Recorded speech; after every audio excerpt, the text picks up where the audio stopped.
আমার পড়াশোনা করতে ভালো লাগে না, আমার ঘৃণা লাগে, ঘৃণা। কি হলো রে বাপ তোর আবার? আমার কাঁধের ব্যাগ বয়ে বয়ে আমার কাঁধ ব্যথা হয়ে গেছে।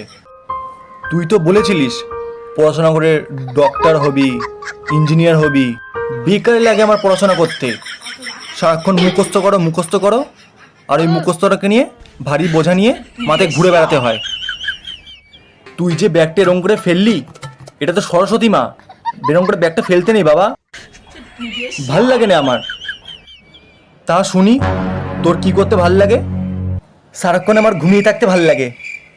কি সুন্দর ঘুমিয়ে ঘুমিয়ে আরাম করবো, কি আরাম। শুয়ে থাকতে আরাম করতে ভাল লাগে, বা বা বা বা বা। নে নে, সারাক্ষণ বলেছিলিস না শুয়ে থাকতে ভাল লাগে, ঘুমিয়ে থাকতে ভাল লাগে, নে সারাক্ষণ শুয়েই থাক। বোকাচোদা খানকির ছেলে গুদমার।